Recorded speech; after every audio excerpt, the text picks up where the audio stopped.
White people are every single bit justified in being racist. Every single bit justified, to the extent that that means going out of your way to avoid black people when you see them. Free speech, and then there's hate speech. And there is no place, especially now, especially after what happened to Charlie, in our society. Do you see more law enforcement going after these groups who are using hate speech and putting cuffs on people, so we show them that some action is better than no action? We will absolutely target you, go after you, if you are targeting anyone with hate speech, anything. And that's across the aisle. Now, that was U.S. Attorney General Pat Bondi, and she said that she was coming after hate speech. There's no place in America for that kind of talk and that kind of speech, and they're not going for it. This is just, it's 2025, and we're no longer standing for racism. We're no longer standing for hate, and anybody that's online spewing hate, we are coming for you. That's what she said. But you still have people like Charlie Kirk and Nick Fuentes, because while she said it while defending Charlie Kirk. And she's upset with the people that's saying things about Charlie Kirk. She's not upset with the fact that Charlie Kirk made statements about black women and saying that they wasn't intelligent enough. Oh no, the Attorney General of the United States of America heard what Charlie Kirk said about Ketanji Brown, about Obama's wife, Michelle Obama, Sheila Jackson. She heard those comments. She doesn't have a problem with that, and she doesn't deem it hate speech. She heard what Charlie Kirk said as far as disparate impact in regards to the Civil Rights Bill. She didn't have a problem with that. The DEI hires, that's okay. That's not considered hate speech. Nick Fuentes is online saying all kinds of disparaging things about black Americans. That's not considered hate speech. This is what she's saying. But she's on national TV saying that she's coming after hate speech. I'm trying to figure out, what is the criteria? What is hate speech, Miss Bundy? Because Nick Fuentes is talking like this. White people are every single bit justified in being racist. Every single bit justified, to the extent that that means going out of your way to avoid black people when you see them. Every bit justified. And you want to know why? Because we see what happens. And nobody is under any obligation due to liberal ideology to put themselves in harm's way. If you're a white person and you're going to work or going to the ball game or going to the city at night, you don't want to enter into the terror dome where you're suddenly in a sudden death match. You're like in the gulag in Call of Duty fighting for your life all of a sudden because you got on the wrong train car. Because a car full of black people pulled up on you by the bus stop. You turn and you walk the other way. You avoid their neighborhoods. You avoid going out on Memorial Day or Labor Day weekend at night in certain places. When you see them, you start walking in the other direction. And we are every bit justified because we see what's going on and we don't want to die. It's that simple. That's pattern recognition. That's not racism. That's pattern recognition. That's one. And two, I really hope, because I'm rooting for black people, like I'm rooting for humanity. I'm rooting for everybody to be safe and to be healthy and to be happy. I really hope that somewhere out there, although I'm not optimistic, black people are starting to develop some sense of self-awareness. Where's the shame? Aren't you people ashamed? When I see these clips of the graduation ceremonies where they're twerking on stage and dancing, when I see these videos of the black cheerleaders on the basketball court brawling it out, when I see the Carmelo Anthony, and not only that, but then they raise $500,000 for him and then they get a public defender. When I see that video of a black security guard rifling through the pockets of an unconscious white guy that got his ass kicked, and the list goes on and on and on. You have to ask the black people that are normally so proud, so proud and with the chip on their shoulder. Aren't you ashamed? Are you not ashamed when you see these things? Are there any black people that see this and have the slightest lick of self-awareness, of common sense, of decency to say, are you not ashamed to see these scenes play out over and over again? Where's the accountability? And this is where that word fatigue comes in. So with all of these disparaging things that Nick Fuentes have said about black Americans, right? The FCC CEO and chairman, Brendan Carr, he's on here saying that they're going after these corporations. They're going after ABC. They're going after Disney because they don't like the fake news that's on the media. And anybody that goes against their narrative, they're coming for them. This is what they're saying. But yet and still, in America, anybody can say anything about black Americans, and it's okay, right? So Pat Bondi, the Attorney General, is not saying anything. The FCC and Brandon Carr is not saying anything, because yet and still, Nick Fuentes is just still flowing. And you have some people that look like me that rolls with these so-called right-wing conservatives that says all kinds of disparaging things about my community. They know not to say nothing about the small hat protected class, right? Because you have Brendan Carr saying this. When you see stuff like this, I mean, look, we can do this the easy way or the hard way. These companies can find ways to change conduct, to take action, frankly, on Kimmel, or, there's going to be additional work for the FCC. Again, there's actions that we can take on licensed broadcasters. And frankly, I think that it's really sort of past time that a lot of these licensed broadcasters themselves push back on Comcast and Disney and say, listen, we are going to preempt. We are not going to run Kimmel anymore until you straighten this out, because we licensed broadcaster, are running the possibility of fines or license revocation from the FCC if we continue to run content that ends up being a pattern of news. Now, he's saying we can do this the easy way or the hard way, but we're coming for you.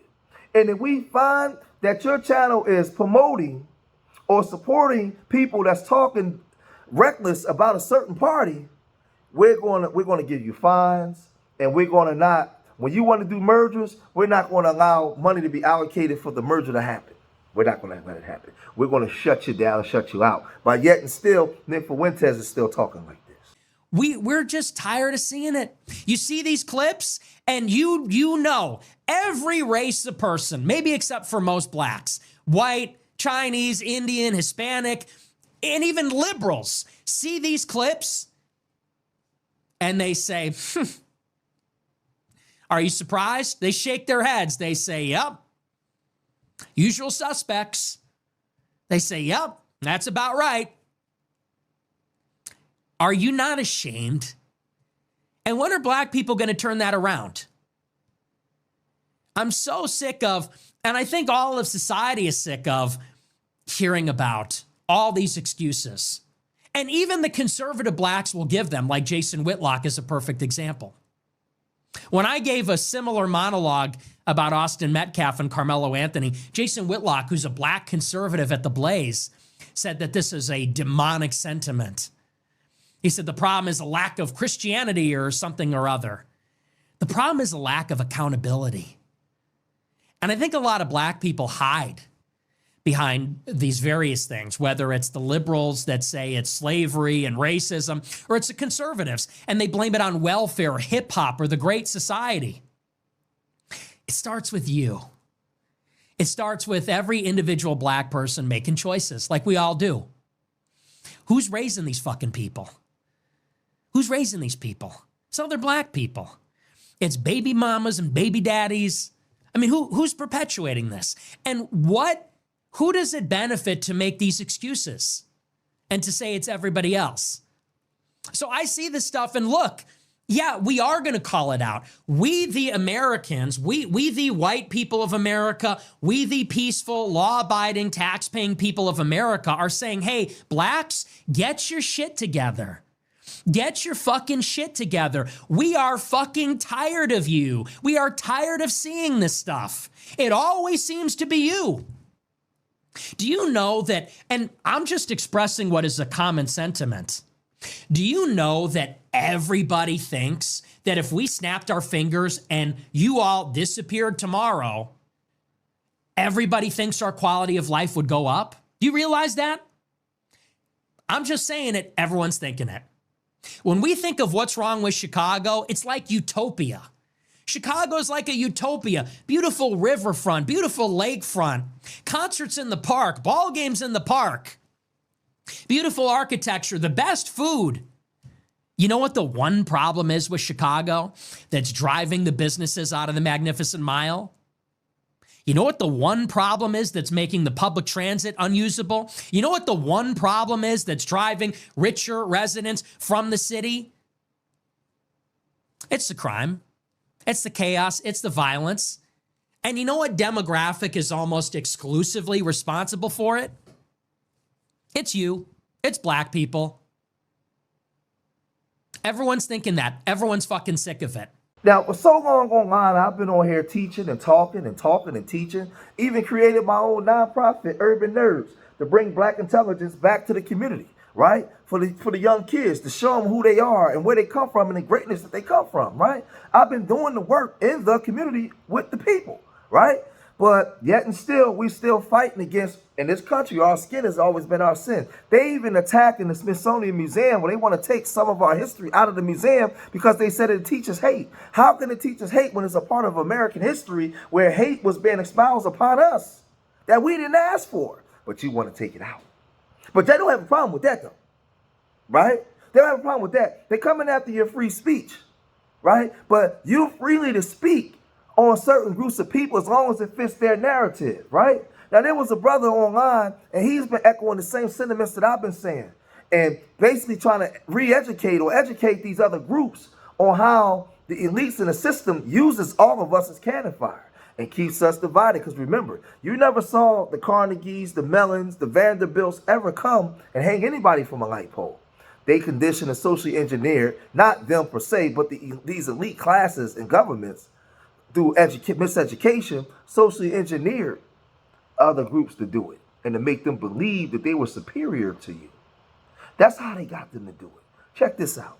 It's time to stop falling for the trick. Most people have never heard of this quote from President Lyndon B. Johnson, but it might be one of the most honest things any U.S. president has ever said about racism. He said, if you can convince the lowest white man that he's better than the best colored man, he won't notice you're picking his pocket. Hell, give him somebody to look down on and he'll empty his pockets for you. Now, LBJ wasn't talking about feelings. He was exposing a system. It's a psychological trick that has been used for centuries to convince poor white Americans into supporting policies that harm them. Racism has always served as a distraction, a smokescreen. While the working class is taught to resent or fear black people, immigrants, or marginalized communities, they completely overlook the real cause of their suffering. The wealthy elite robbing them blind. This tactic still works today. Just look at what's happening right now. Republicans recently passed a massive domestic policy mega bill loaded with tax breaks. Not for everyday people, but for billionaires, venture capitalists, private schools, and even rum manufacturers.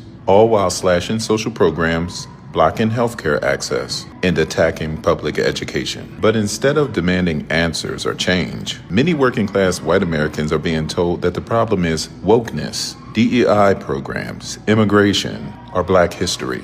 That's not an accident, that's strategic. The goal is to keep people emotionally enraged and racially divided, so they never organize around their shared economic interest. That's the real con. Racism isn't just about hate, it's about control. And as long as people keep falling for it, they'll keep voting against their own future. Not because they're evil, though many of them are, but because they've been lied to. And think about it, the lie has been profitable for the people lying to them in broad daylight. So next time someone just tries to tell you that racism is just a cultural issue, just remember it's actually an economic tool used to divide the working class, destroy solidarity, and keep power in the hands of a few. Now, I could talk all day about this, but I'm telling you, as foundational black Americans, we got to tighten up. And I often tell you that FBA is not just a lineage, it's an ideology, it's a thought process. It means that we got to now shape up and get ourselves together. We got to treat each other right. We got to love on each other right. We got to understand it's building time. We got to stick together and stand together. Everybody, just because they're not the FBA is not our enemies, but we got to understand there's boundaries now. We got to check paperwork at the door, right? Because you can clearly see that anybody can say anything about us and do anything to us. That's just okay, because we're not humans. We don't exist. See, because if you can see what Charlie Kirk clearly said about these women, whether you agree with their politics or not, he said that they were DEI hires and they was not intelligent enough. Pat Bondi don't have a problem with that at all. But let a black man would have said that about some W women. Let that would have happened, right? Some of the disparaging things that Nick Fuentes and the Rush Limbaughs of the past and Tucker Carlson and all these people have used their platforms to say about my people, my community, FBA Americans, and get away with it and make millions of dollars off of it. Even Candace Owens and Jason Fatlock and so many others that peep the grift and get on board with it to the point where now they just freely speaking about this stuff, right? Totally discrediting Black America's image to the world. And they get away with it. FCC has no problem with it. Attorney General has no problem with it. And we got to call it for what it is. We have no friends, and we've never had them. Only people we got is us, and we got to band together, and we no longer tolerate it. So the gender war got to stop. All these little internal stupid beasts we got to stop. Because we can clearly see where our attack is coming from. So we got to stop attacking each other and start loving on each other. But y'all got to let me know what y'all think about this, man. I'm going to cut this video short here. If you made it this far in the video, hit that like button. Subscribe to Street Media TV. Leave your comments in the comment section. Let me know what you guys think. Remember, I love y'all. Till next time. Peace.